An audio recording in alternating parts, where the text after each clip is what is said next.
Welcome back to लक्ष्य basic knowledge hub. आज की क्लास में हम चार्ट से रिलेटेड कंप्लीट फॉर्मेटिंग पढ़ेंगे, चार्ट के टाइटल इंसर्ट करना और सारी चीज़ें। चलिए स्टार्ट करते हैं।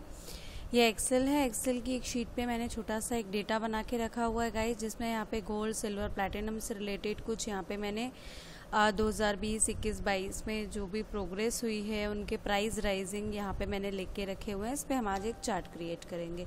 तो सबसे पहले हम क्या करते हैं गाइस, उतना एरिया सिलेक्ट कर लेते हैं जितना मुझे चार्ट बनाना है डेटा को। मैं चलती हूँ इंसर्ट टैब पे। इंसर्ट टैब पे आप देख सकते हैं यहाँ पे चार्ट में दिया है column chart, line chart, pie chart, bar chart, area chart, scatter chart, other chart. Chart कई तरह के होते हैं, हर चार्ट का अपना अपना यूज़ होता है। जैसे सपोज मैं इसमें कॉलम चार्ट का यूज़ करना चाहती हूँ। क्लस्टर्ड कॉलम का यूज़ क्यों होता है?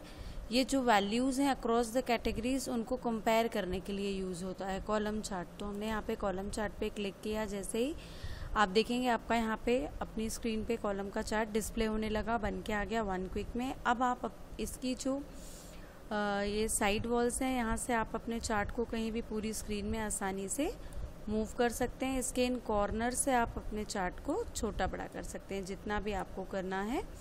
अब अगर मुझे यहाँ पे इसकी फॉर्मेटिंग करनी है, अगर मैं चार्ट के बाहर क्लिक करती हूँ तो गाइज ऊपर व्यू टैब तक आता है, लेकिन जैसे ही मैं चार्ट के ऊपर क्लिक करती हूँ आप देख सकते हैं मेरे यहाँ चार्ट टूल्स ऐड हो जाते हैं, जिसमें मेरे 3 टैब ऐड होते हैं, डिज़ाइन, लेआउट एंड फॉर्मेट। जो मेरा डिज़ाइन टैब है, डिज़ाइन टैब से मैं अपने चार्ट की सारी डिज़ाइंस चेंज कर सकती हूँ, मतलब उनके कलर और उनको 3D या जो भी मुझे इफेक्ट्स अप्लाई करने हैं वो मैं दे सकती हूँ। चार्ट का लेआउट मैं आपको दिखाती हूँ। यहाँ पे तरह तरह के लेआउट दिए हैं, चार्ट ही हैं। यदि मैं किसी एक पे क्लिक करती हूँ तो सिर्फ आपके चार्ट में थोड़े से चेंजेस आएंगे। फिर है स्विच रो एंड कॉलम। आप अभी देख सकते हैं गोल्ड, सिल्वर, प्लेटिनम यहाँ पे लिखा हुआ आ रहा है, 20, 21, 22 यहाँ लिखा आ रहा है। अगर मुझे इन दोनों को आपस में स्विच करना है तो मैं स्विच पे जाऊँगी तो आप देखिए गोल्ड, सिल्वर यहाँ लिखा आएगा और ईयर्स यहाँ लिखे आएंगे। सिर्फ ये वाली वैल्यूज़ जो हॉरिजॉन्टल कैटेगरी एक्सिस में होती हैं और ये जो लीगेंड होता है, इनको आपस में स्विच करने के लिए स्विच रो एंड कॉलम का यूज़ होता है। उसके बाद में आप सिलेक्ट डेटा से अपने डेटा को सिलेक्ट कर सकते हैं, कम ज़्यादा कर सकते हैं। फिर आते हैं चेंज चार्ट टाइप पे, क्योंकि हमने ये कॉलम चार्ट बनाया है गाइस। यदि हमें कॉलम की जगह सपोज पूरा डेटा बना लेने के बाद चार्ट का डिज़ाइन चेंज करने का मन होता है तो हम उसे डिज़ाइन टैब के चार्ट चेंज टाइप से कर सकते हैं। जैसे मैं चाहती हूँ मुझे इसका स्टॉक चार्ट या स्कैटर चार्ट बनाना है, तो इस तरह से मैं यहाँ पे चार्ट पे क्लिक करूँगी तो वो चार्ट ऑटोमेटिकली पीछे चेंज हो जाएगा। जैसे कॉलम में ही मुझे कोई और कॉलम वाला चाहिए तो मुझे ये वाला चाहिए सपोज, तो मैं यहाँ पे क्लिक करती हूँ गाइस और ओके करती हूँ। आप देखिए मेरा वैसा चार्ट बन जाएगा। मैं जितने भी बार चाहूँ अपने बने हुए चार्ट को यहाँ से जा कर के चेंज चार्ट टाइप से चेंज कर सकती हूँ। अब उसके बाद आते हैं लेआउट पे। लेआउट बहुत ही इंपॉर्टेंट टैब है चार्ट टूल्स का, क्योंकि इसमें आप अपनी सारी चार्ट की फॉर्मेटिंग बहुत ही अच्छे से कर सकते हैं। चार्ट की फॉर्मेटिंग 2 तरह से होती है गाइस, सबसे पहली चीज़, और दोनों ही तरीके ईजी हैं। जैसे कि हम पिक्चर वगैरह में करते हैं कि जो जैसे हमने एक इमेज पे क्लिक किया और बैकग्राउंड पे क्लिक किया, शेप पे क्लिक किया, बैकग्राउंड पे या फिल पे क्लिक किया तो वो पूरे में फिल हो जाता है। लेकिन चार्ट में ऐसा नहीं होता है। चार्ट में हर एरिया का नाम अलग अलग होता है, हर एरिया की फॉर्मेटिंग भी अलग अलग होती है। जैसे आप देख सकते हैं मैं यहाँ पे कर्सर ले जा रही हूँ तो यहाँ पे लिखा आ रहा है प्लॉट एरिया। अगर मैं यहाँ कर्सर ले जा रही हूँ तो लिखा आ रहा है चार्ट एरिया। अगर मैं यहाँ कर्सर, सिर्फ कर्सर मूव कर रही हूँ गाइस, सीरीज़ लिखा आ रहा है, यहाँ सीरीज़ लिखा आ रहा है। यहाँ पे कर्सर ला रही हूँ तो लीगेंड, मतलब हर पार्ट का अलग अलग नाम है, तो हर पार्ट की फॉर्मेटिंग भी अलग अलग होगी। अब जैसे मुझे चार्ट एरिया की फॉर्मेटिंग करनी है तो चार्ट एरिया पे राइट क्लिक और format chart area. Format chart area पे जाने के बाद आप यहाँ फिल देख सकते हैं, नो फिल है। मैं सॉलिड फिल करूँगी तो यहाँ देखिए बैकग्राउंड में कलर फिल हो जाएगा। सॉलिड फिल का कलर मैं यहाँ से चेंज कर सकती हूँ। फिर मैं ग्रेडियंट फिल पे चलती हूँ। यहाँ से आप देख सकते हैं, यहाँ से कोई भी आप ग्रेडियंट फिल कर सकते हैं अपने बैकग्राउंड में, आपको जो भी चाहिए इस तरह से। यदि आपको इसको लीनियर, रेडियल या और कोई सेंटर से डिज़ाइन चाहिए, पैटर्न वाला चाहिए, तो आप यहाँ से सारी चीज़ें ले सकते हैं। उसका कलर भी आप यहाँ से चेंज कर सकते हैं, ये देखिए इस तरह से।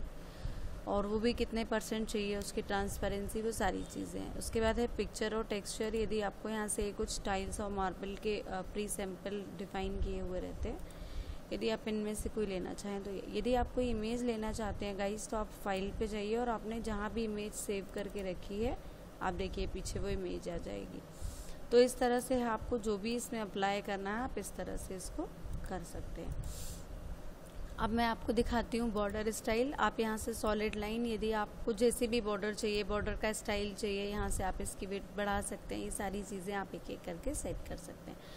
अब ये तो हुआ चार्ट एरिया की फॉर्मेटिंग। अब मैं यहाँ कर्सर ला रही हूँ तो प्लॉट एरिया लिखा रहा है। प्लॉट एरिया पे भी मैं राइट क्लिक करूँगी, फॉर्मेट प्लॉट एरिया पे जाऊँगी। फिर से मैं कहाँ चलूँगी गाइस, सॉलिड फिल पे अगर मुझे सॉलिड करना है, ग्रेजुएंट फिल पे अगर मुझे ग्रेजुएंट करना है, मुझे जो भी कलर फिल करना है मैं यहाँ पे बहुत ही आसानी से कर सकती हूँ इस तरह से। देखिए, ठीक है, क्लोज। तो अब मुझे जैसे सीरीज़ फॉर्मेट करनी है तो सीरीज़ पे राइट क्लिक, फॉर्मेट। आप राइट क्लिक करेंगे और लास्ट फॉर्मेट वाले ऑप्शन पे जाएंगे, यहाँ से फिल पे जाएंगे। तो यहाँ से आप क्या कर सकते हैं, सॉलिड फिल कर सकते हैं। यहाँ से आप ग्रेजुएंट फिल कर सकते हैं। उसमें आपको जो भी यहाँ से ग्रेजुएंट देना है, जैसे सपोज मुझे ये वाला ग्रेजुएंट देना है तो ये वाला आ जाएगा। और अगर मुझे कोई टेक्सचर देना है तो मैं यहाँ से कोई भी टेक्सचर दे सकती हूँ। आप देखिए आ रहा है टेक्सचर। अब स्टेक करने पे वो थोड़ा सा उभरा हुआ दिखाई देगा। स्टेक कितने स्केल से चाहिए आप यहाँ से वो सेट कर सकते हैं। सीरीज़ के ऑप्शन यहाँ पे आते हैं। सीरीज़ ओवरलैप हो रही है मतलब एक दूसरे के ऊपर, तो इस तरह से आप देखो उनके गैप को यहाँ से क्या कर सकते हो, कम ज़्यादा कर सकते हो, जितना ज़्यादा चाहो। जो सीरीज़ आपकी पीछे दिख रही है, इस सीरीज़ और इस सीरीज़ के बीच का जो गैप है वो सीरीज़ ओवरलैप से सेट होता है। गैप कितना देना है वो यहाँ से सेट करोगे। इस तरह से आप यहाँ से भी 3D वगैरह इसको सेट कर सकते हो। अब मतलब कुल मिला के आपको जहाँ भी फॉर्मेटिंग करनी है, सिर्फ आप ये याद रखिए, राइट क्लिक और फॉर्मेट, राइट क्लिक और फॉर्मेट। ये तरीका सबसे आसान है फॉर्मेटिंग का। दूसरा तरीका ये है कि लेआउट टैब पे आप यहाँ पे देखेंगे आपको पूरे चार्ट के जो पार्ट्स हैं उनके नाम आते हैं। आप एक एक पे क्लिक करिए, फॉर्मेट पे जाइए और सेम प्रक्रिया करिए। तो इस तरह से जो है आप इसको फॉर्मेट अच्छे से कर सकते हैं। अब पिक्चर, आप चार्ट में कोई पिक्चर बीच में डालना चाहें, शेप कोई बनाना चाहें, टेक्स्ट बॉक्स कोई बनाना चाहें। अब है चार्ट का टाइटल, सेंटर ओवरले। आप देखिए यहाँ चार्ट का टाइटल आ गया। अब मुझे इस चार्ट के टाइटल में ये मेटल प्रोग्रेस रिपोर्ट लिखनी है तो मैं इसको कॉपी कर लेती हूँ और चार्ट टाइटल में पेस्ट कर देती हूँ। आपको जो भी आप टाइप भी कर सकते हैं। मैंने ये मेटल की बनाई है तो मैंने इसलिए मेटल प्रोग्रेस रिपोर्ट लिख दिया। अब मैं चलती हूँ वापस लेआउट पे। लेआउट पे आने के बाद मैं आती हूँ एक्सिस टाइटल पे।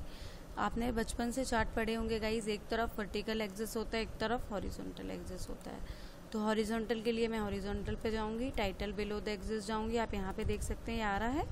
मैं इसको डिलीट करके यहाँ पे मैंने क्या लिया है, मेटल के नेम लिए हैं, तो मैं यहाँ पे क्या लिख दूँगी, मेटल नेम। इस तरह से आप देखिए ये gold, silver, platinum metal name है। फिर मैं चलती हूँ कहाँ पे, एक्सिस टाइटल पे, वर्टिकल पे और रोटेटेड पे। अब यहाँ देखिए ये मेरा ये आ गया। अब मैं यहाँ पे ये क्या लिख दूँगी, इसको डिलीट कर देती हूँ। इसको डिलीट करने के बाद मैं यहाँ पे क्या लिख दूँगी, मेटल की प्राइस। तो मैंने यहाँ पे प्राइस लिख दिया। अब इनकी भी फॉर्मेटिंग करनी है तो आप राइट क्लिक और फॉर्मेट पे जा करके सब कुछ कर सकते हैं।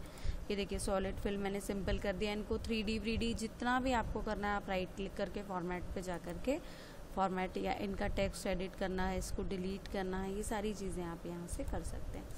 लीगन को फॉर्मेट करना है, लीगन को भी राइट क्लिक करके फॉर्मेट लीगन कर सकते हैं। तो इस तरह से आपने ये जो भी चीज़ें यहाँ टाइप की हुई हैं टाइटल वगैरह में, आप इनको सेट कर सकते हैं। अब लीगन क्या होता है, लीजेंड वो होता है जैसे राइट। देखिए आपका ये लीजेंड है, ये राइट में शो हो रहा है। मैं इसको फॉर्मेट करके दिखाती हूँ ताकि आपको वो क्लियर समझ में आए। ये देखिए ये मेरा लीगेंड है ना। यदि मुझे इसके अंदर का फॉन्ट चेंज करना है तो मुझे होम पे जा करके करना पड़ेगा गाइस। देखिए ये बड़ा हो रहा है, ये बोल्ड हो रहा है ना, इसका कलर चेंज करना है। फॉन्ट से रिलेटेड सेटिंग आपकी यहाँ से और फॉर्मेट से भी हो जाएगी। तो इस तरह से अब ये लीगेंड जो है ये आपको कहाँ चाहिए, ये आप उसकी पोजीशन सिर्फ आप यहाँ से लेफ़्ट में चाहिए, राइट में चाहिए, टॉप में चाहिए। अब चलते हैं डेटा लेबल पे। डेटा लेबल में सेंटर पे करोगे तो ये जो आपकी वैल्यूज़ हैं, ये 35,000 जो यहाँ दिख रहा है या यहाँ दिख रहा है, यहाँ दिख रहा है, ये वैल्यूज़ जो है आपकी सेंटर में शो होंगी। तो वैल्यूज़ डेटा लेबल कहलाती हैं। इनको आप कहाँ पे दिखाना चाहते हैं। फिर डेटा टेबल में शो डेटा टेबल क्लिक करेंगे तो ये जो आपने टेबल बनाई है ये यहाँ नीचे डिस्प्ले होगी। देखिए हो रही है, ध्यान से देखिएगा इस। अब मैं डेटा टेबल पे जा कर के इसको नन कर देती हूँ तो मेरी डेटा टेबल गायब हो जाएगी। तो आप सारे ऑप्शन शो और हाइड कर सकते हैं अपने एग्जिट्स वगैरह, ग्रिड लाइन अगर आप चार्ट में चाहते हैं, मेजर माइनर, तो आप वो सब सेट कर सकते हैं पूरी इस तरह से। और उसके बाद मैं आपको और आगे के ऑप्शंस इसमें दिखाती हूँ। जैसे फॉर्मेट है, फॉर्मेट में क्या कर सकते हैं आप, यहाँ से इनकी फॉर्मेटिंग कर सकते हैं पूरी। जैसे आपको शेप में कुछ फिल करना है, आउटलाइन बनानी है, वर्ड आर्ट सेट करना है। कहीं इस चार्ट को डिलीट करने के लिए आपको चार्ट पे क्लिक करके सिर्फ डिलीट बटन दबाना है, आपका चार्ट डिलीट हो जाएगा। अब मैं एक और तरीका बताती हूँ आपको चार्ट का शॉर्टकट बनाने के लिए। सिर्फ आपको वैल्यूज़ को सिलेक्ट करना है और कीबोर्ड से आपको प्रेस करनी है F11 की। F11 की दबाते ही आप यहाँ देखेंगे चार्ट1 नाम से नई शीट तैयार हो जाएगी और एक्सेल में आपका पूरा चार्ट डिस्प्ले होगा। पूरा सेम फॉर्मेटिंग आप ऐसे ही कर सकते हैं इसकी भी। और अपना डेटा वापस पाने के लिए आपको कहाँ जाना पड़ेगा, शीट्स पे जाना पड़ेगा। तो कैसा लगा आपको आज चार्ट का वीडियो ज़रूर बताइएगा। लाइक शेयर सब्सक्राइब करना ना भूलें। थैंक